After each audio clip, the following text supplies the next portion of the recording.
एक बार फिर हम उर्दू कवायद के मारूजी सवालात के साथ आपका खैर मकदम करते हैं। आज की इस वीडियो में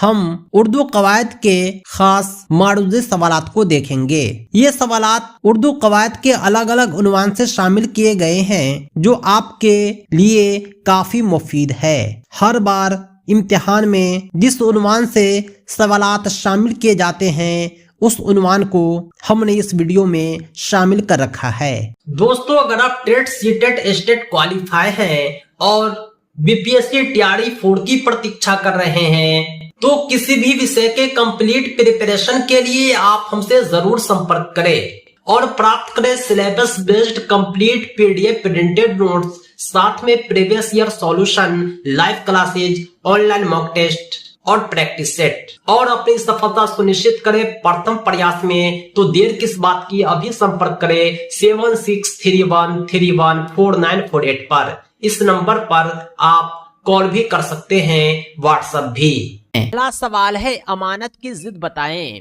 अमानत का मतलब होता है दी गई चीज की हिफाजत करना।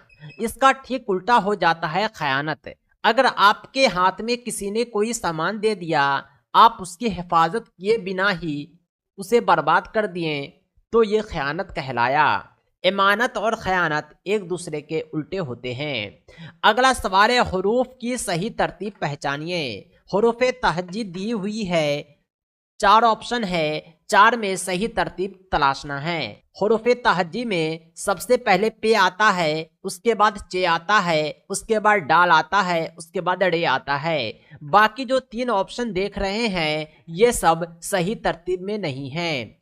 अगला सवाल है, 3 नंबर, झैल में कौन औरतों की शायरी है। औरतों की शायरी का मतलब होता है ऐसी शायरी जिसमें सिर्फ और सिर्फ औरतों की बात हो, प्यार मोहब्बत इश्किया कलामात बयान किए जाते हैं। ऐसी नज़म को, ऐसी शायरी को गजल कहते हैं। सही जवाब हो जाएगा ऑप्शन सी। अगला सवाल है, 4 नंबर, हजरत शेख अब्दुल कादिर जिलानी रहमतुल्लाह अलैह की दरगाह कहाँ है। ये सब सवाल जो होते हैं, ये आपके दरसी किताब से उठाए जाते हैं। हजरत शेख अब्दुल कादिर जिलानी रहमतुल्लाह अलैह की दरगाह बगदाद में है। अगला सवाल है, 5 नंबर, किस साइंसदान ने बताया कि जबान खुश होने की सूरत में प्यास लगती है। हमें प्यास तभी लगती है जब हमारी जबान पर खुश्की आ जाती है।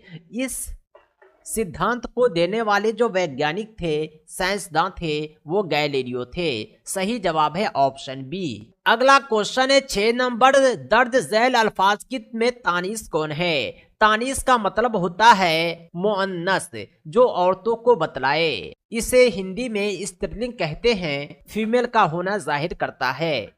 आप किसी भी लफ्ज का जुमले में इस्तेमाल करके तस्कीर और तानीस की पहचान आसानी से कर सकते हैं। खौफ, खुदा का खौफ। खौफ जो है मुज़क्कर है, क्योंकि खुदा का खौफ होता है, न कि खुदा की खौफ। इसी तरह तेजाब और शराब भी मुज़क्कर है। शराब हो या तेजाब हो, ये सब मुज़क्कर आते हैं।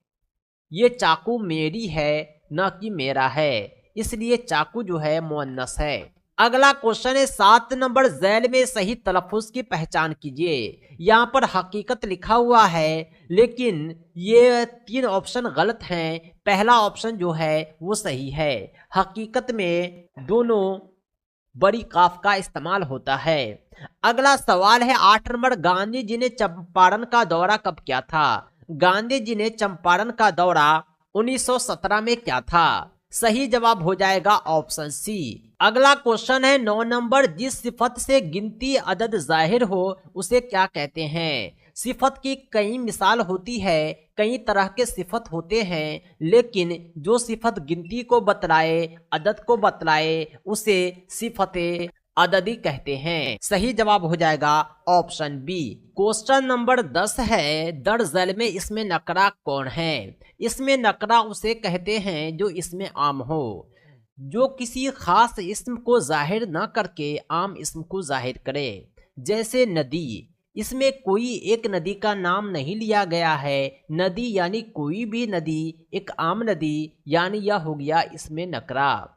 अगला सवाल है 11 नंबर, झैल में सापका की मिसाल है। सापका कहते हैं ऐसे लफ्ज को जो किसी लफ्ज के पहले लगकर एक नया मानादार लफ्ज बनाता है। इज्जत में जब बेसापका लगता है तो बेइज्जत बनता है। बेइज्जत का अपना ही मीनिंग होता है जो इज्जत से अलग होता है, इसलिए सापका की मिसाल ऑप्शन डी में है। अगला क्वेश्चन है 12 नंबर, ऐसा लफ्ज जिसके जरिए जज्बा, हैरत, गुस्सा या खौफ जाहिर हो तो वह कौन सा निशान लगाते हैं।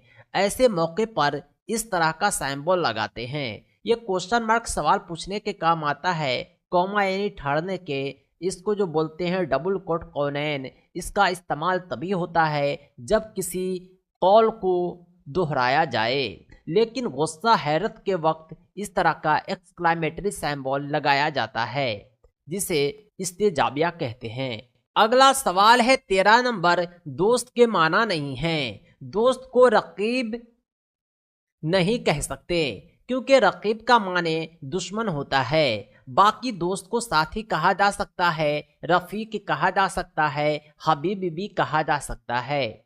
अगला सवाल है 14 नंबर, हकीकत का हम माना लफ्ज क्या है। हकीकत का मतलब होता है असलियत। अगला सवाल है 15 नंबर, आपे से बाहर होना का क्या मतलब है। आपे से बाहर होना का मतलब होता है बहुत ज्यादा गुस्सा होना। अगला सवाल है 16 नंबर, किसी शख्सियत की मुख्तसर मगर जामे तस्वीर कुशी क्या है।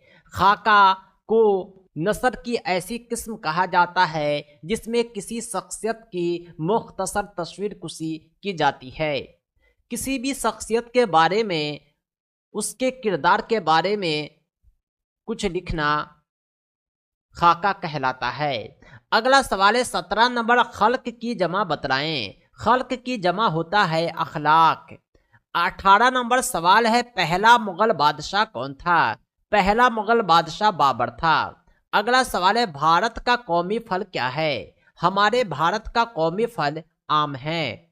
अगला सवाल है 20 नंबर, नज्म गंगा के मुताबिक ये नज्म गंगा आपके दरसी किताब में है। गंगोत्री से निकली कैसी उछल उछल कर। सही जवाब हो जाएगा ऑप्शन ए।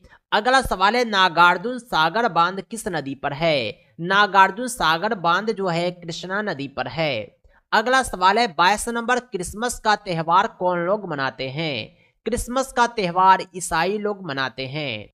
वीडियो को लास्ट तक देखने के लिए आपका बहुत बहुत धन्यवाद। इसी तरह के दूसरे वीडियोज के लिए आप हमारे इस चैनल को सब्सक्राइब करें। साथ ही साथ पाठ्यक्रम आधारित कंप्लीट पीडीएफ प्रिंटेड नोट्स प्राप्त करने के लिए कॉल व्हाट्सएप करें 7631314948 पर। हमारे नोट्स में previous year solution, practice set और ऑनलाइन मॉक टेस्ट भी इंक्लूड है जो आपकी सफलता के लिए पर्याप्त है।